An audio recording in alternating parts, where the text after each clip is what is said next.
बिस्मिल्लाहिर्रहमानिर्रहीम। अस्सलाम वालेकुम नाज़रीन, मैं अहमद फवाद हूँ और आप मेरा यूट्यूब चैनल देख रहे हैं। नाज़रीन, बहुत बड़ी डेवलपमेंट ब्रेकिंग न्यूज़ के साथ आज के व्लॉग में आपकी खिदमत में हाजिर हुआ हूँ। और ब्रेकिंग न्यूज़ ये है कि फार्म 45 और फार्म 47 वाला जो कटा है वो गले पड़ चुका है। कुछ एक्सक्लूसिव डिटेल्स आपके साथ में शेयर करने जा रहा हूँ। फार्म 47 और फार्म 45 किसके कहने के ऊपर बनाए गए और किसके कहने के ऊपर नताइज तब्दील किए गए।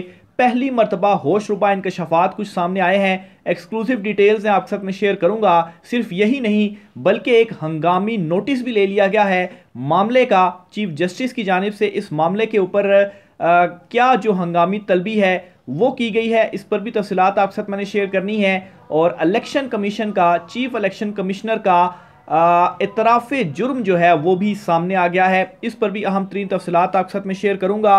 और आखिर में नाज़रीन, सेनेट इंतखाबात के हवाले से भी एक अच्छी खबर है पाकिस्तान तहरीक इंसाफ के लिए। इस खबर की भी डिटेल्स आज के व्लॉग में आपके सामने रखूंगा। सबसे पहले तो नाज़रीन फार्म 45 और फार्म 47 के मामले के ऊपर आते हैं। एक बात आपको मैं वाजे करता चलूं कि इलेक्शन कमीशन ऑफ पाकिस्तान जो है वो बाउंड है कि जब इलेक्शन हो जाएं तो इलेक्शन होने के बाद 14 दिन के अंदर उन्होंने जो हतमी नताइज हैं, जो तस्दीक शुदा नताइज हैं, या जो फॉर्म 45 हैं या 47 है या 49 है, इन्हें अपनी वेबसाइट के ऊपर जारी करना होता है। और जब वो अपनी वेबसाइट के ऊपर जारी करते हैं वहीं से जो नताइज हैं वो लेने के बाद फिर आगे इनको ट्रिब्यूनल्स में चैलेंज किया जा सकता है। लेकिन अभी तक इलेक्शन कमीशन ऑफ पाकिस्तान ने तकरीबन 1.5 माह होने को है इंतखाबात को, लेकिन इलेक्शन कमीशन ऑफ पाकिस्तान ने ये फॉर्म्स, ये जो नताइज हैं ये अपनी वेबसाइट के ऊपर अपलोड नहीं किए।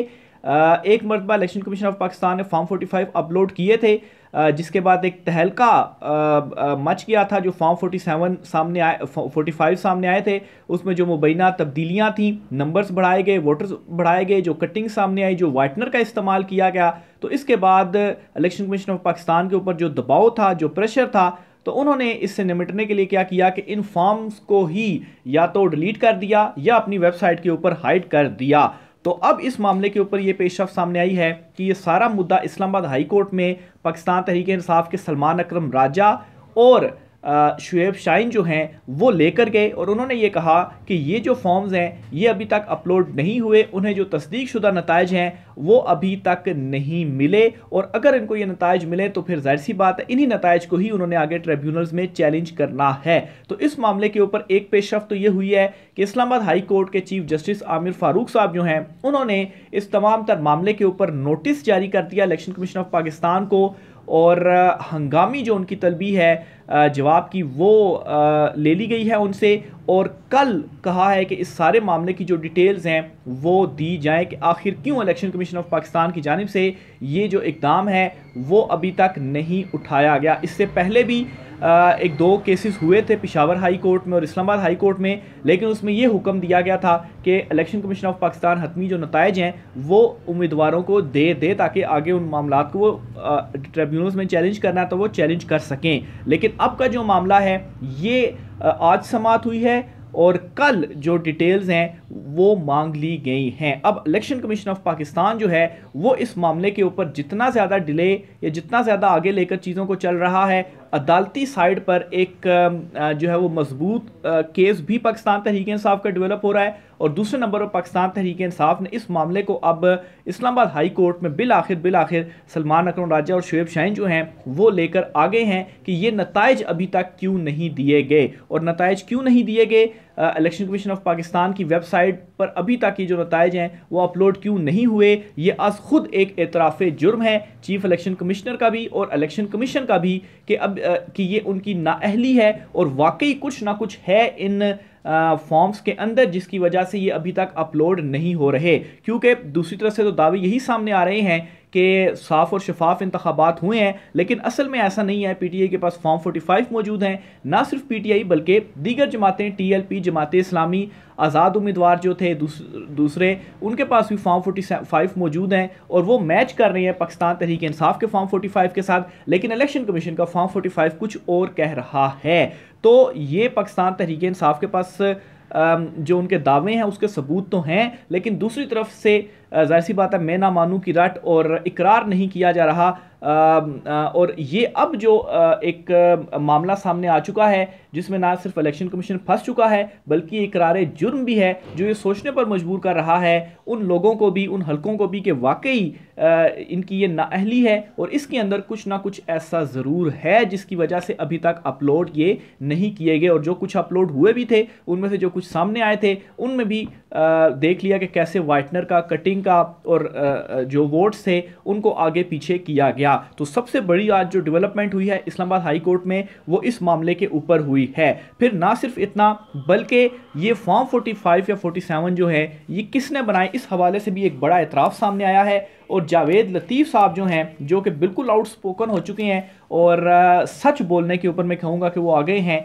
और पीटीआई से ज़्यादा तो ये सच बोल रहे हैं मेरे ख्याल से, जिस तरह से अपनी ही हुकूमत के ऊपर ये चार्जशीट लगा रहे हैं। इन्होंने कहा कि NA 114 और NA 115 का रिज़ल्ट लाहौर की बाअसर शख्सियत ने बनवाया, पूरे हल्के का फॉरेंसिक कराया जाए तो पूरे पाकिस्तान का नतीजा मिल जाएगा। ये बात हल्फन कह रहा हूँ, मेरे पास सबूत हैं। नवाज शरीफ की जीत को भी मशकूक बनाया गया, ये जावेद लतीफ़ की जानिब से कहा गया है। वो खुद ये इकरार कर रहे हैं कि ये जो इंतखाबात हैं ये फ्री एंड फेयर नहीं हुए और जो नताइज हैं वो बनवाए गए। 47 फॉर्म 45 जो हैं वो बनवाए गए, बाअसर शख्सियात की जानिब से बनवाए गए। और अगर खाली ये दो हल्के 114 और 115 का ही आप फॉरेंसिक करा लें तो पूरे पाकिस्तान के जो नताइज हैं आपके सामने आ जाएंगे कि कैसे पाकिस्तान तहरीक-ए-इंसाफ के साथ मुबैना धांधली की गई और जो अवामी मैंडेट इमरान खान साहब को मिला वो अवामी मैंडेट चुराया गया।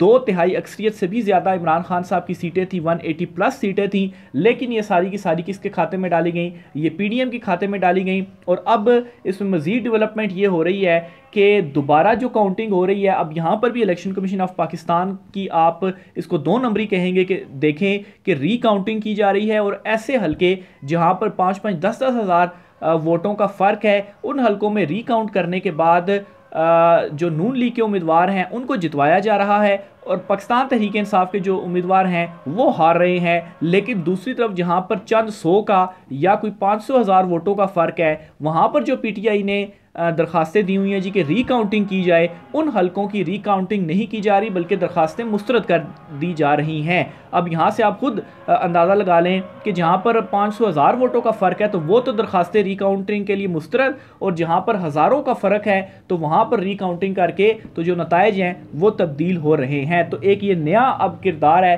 इलेक्शन कमीशन ऑफ पाकिस्तान का जो कि अब मज़ीद सामने आ रहा है। बहरहाल इनके अंदर से गवाहियाँ आ रही हैं, यहाँ तक जावेद लतीफ़ ये कह रहे हैं कि मेरे पास सबूत हैं। तो जावेद लतीफ़ के पास अगर सबूत है तो फिर पाकिस्तान तहरीक इंसाफ के पास जो सबूतों का अंबार लगा हुआ है वो खैर पहले ही शो कर चुके हैं, लेकिन इनके घर के अंदर से ये जो गवाहियां हैं ये अब सामने आ रही हैं। फिर इसी तरीके से नाजरीन एक तरफ तो मुल्क में ये सारी जो सूरत हाल है वो बनी हुई है और दूसरी तरफ इस वक्त जो हमारी अदालतें हैं वहाँ पर क्या हो रहा है, सुप्रीम कोर्ट ऑफ पाकिस्तान में एक अहम केस की जो डिटेल्स है वो मैं बतौर एग्जाम्पल आपके सामने रखना चाहता हूँ। और इस एग्जाम्पल से आपको ये वाज़ेह होगा कि जो हमारा अदालती सिस्टम है वो किस तरह से चल रहा है और क्यों सुप्रीम कोर्ट ऑफ पाकिस्तान में भी जो पेंडेंसी है वो मज़ीद बढ़ती जा रही है। इवन के चीफ जस्टिस काजी फाइज ईसा साहब के दौर में भी जिन्होंने दावे किए थे, कहा था जी कि हम काम कर रहे हैं और हम ये जो आलमी रैंकिंग में पाकिस्तान का नंबर आखिरी नंबरों में से है उसको हम बेहतर करेंगे, तो उनके टाइम पर भी ये पेंडेंसी जो है वो मज़ीद बढ़ती जा रही है। तो बहरहाल जी एक केस है, सुप्रीम कोर्ट ने 2 बार उम्र कैद पाने वाले मुजरिम नदीम वली और जावेद इकबाल को रिलीफ दे दिया। 23 साल बाद सज़ा काटने वाले मुजरिम पर इंसदाद दहशतगर्दी एक्ट की दिफात ख़त्म कर दी गई। यानी कि 23 साल पहले मुकदमा हुआ और इंसदाद दहशतगर्दी एक्ट की दिफात थी, इसी के तहत मुकदमा चला और भी बहुत सारे मामला थे, लेकिन सज़ा इनको 2 मरतबा उम्र कैद की हुई। और अब सुप्रीम कोर्ट ऑफ पाकिस्तान ने क्या किया है कि 23 साल के बाद इंसदाद दहशतगर्दी की एक्ट की जो दिफात थी वो ख़त्म कर दी। यानी कि ये जो सारा मुकदमा उनका ट्रायल चला और फिर उनको जो सज़ाएं हुई वो फिर सज़ाएं क्या थी जो अब सुप्रीम कोर्ट ऑफ पाकिस्तान आकर ये जो फ़ैसला है वो दे रहा है, वो बेकसूर थे या गुनहगार थे, जो मुजरिमान थे वो एक अलहदा मामला है। असल में जो हमारा जुडिशल सिस्टम है उसकी तरफ मैं इशारा कर रहा हूँ कि 23 साल लगे ये तयन करने में कि इंसदादी दहशतगर्दी की जो दिफात हैं वो नहीं लगती, और जब सुप्रीम कोर्ट में मामला पहुंचा तो उन्होंने ये जो फैसला है वो दिया। 2001 में लाहौर और चकवाल के वाक़यात में अलग अलग सज़ाएँ दी गई थी इन मुलजिमान को। दौरान समाअत अदालत ने यह पूछा जी कि अगवा का वाक़या लाहौर में हुआ तो पुलिस पर फायरिंग चकवाल में कैसे हो गई। तो वकील ने बताया चकवाल पुलिस को खुद कैसे पता चला कि मुगवी लाहौर की बजाय यहाँ पर है। ये मुलजिमान के वकील थे, उन्होंने कहा जी पुलिस हमले में गिरफ्तार होने वालों में कोई ज़ख्मी भी नहीं हुआ। अदालत ने कहा जहाँ पुलिस मुकाबला हो वहाँ पुलिस किसी को जिंदा नहीं छोड़ती।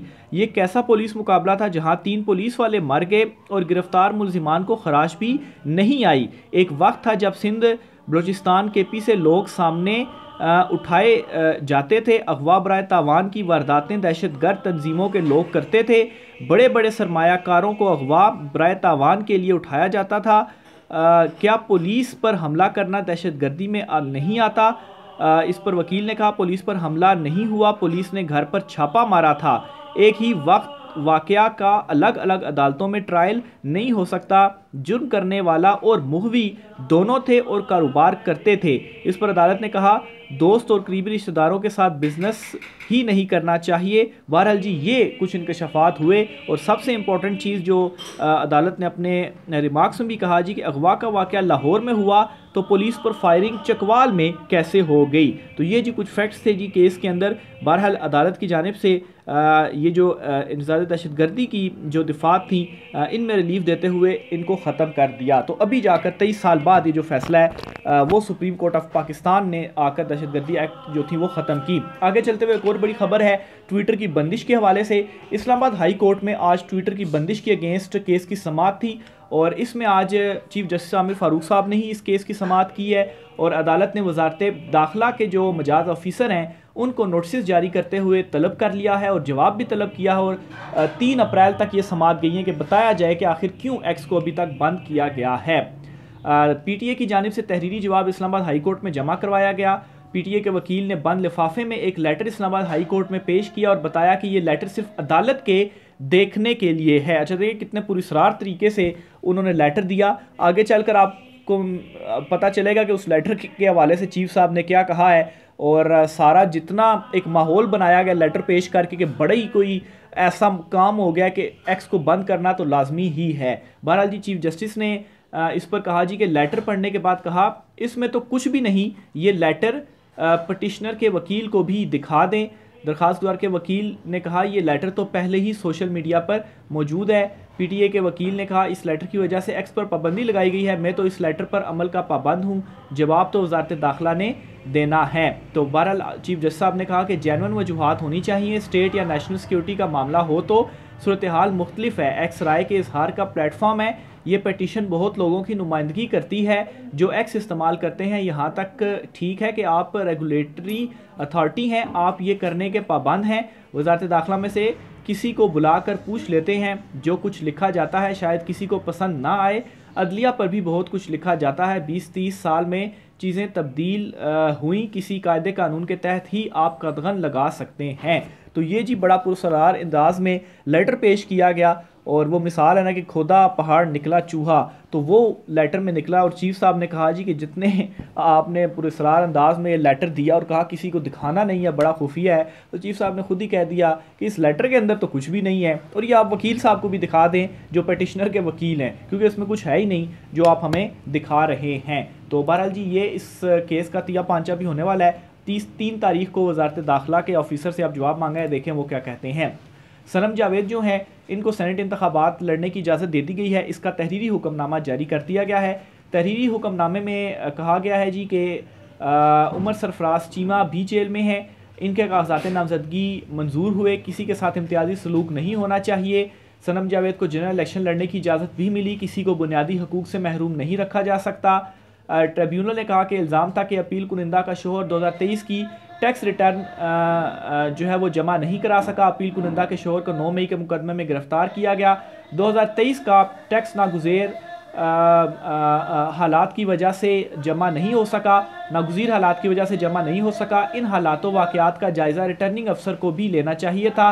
तहरीरी फैसले में कहा गया कि सनम जावेद को मखसूस नशिस्त पर इंतखाब लड़ने की जो इजाज़त है वो दी जाती है। तो एटलीस्ट इसी तरह से पीटीआई के और बहुत सारे जो उम्मीदवार हैं उनको सेनेट इलेक्शन लड़ने की जो इजाज़त है वो मिल गई है। तो एटलीस्ट अदालती सतह से ये एक जो रिलीफ है वो पीटीआई को मिला है। तो ये नाज़रीन आज की शाम तरीन तफसीलात थी। राय का सार कीजिएगा, इजाज़त दीजिए, अल्लाह हाफिज़।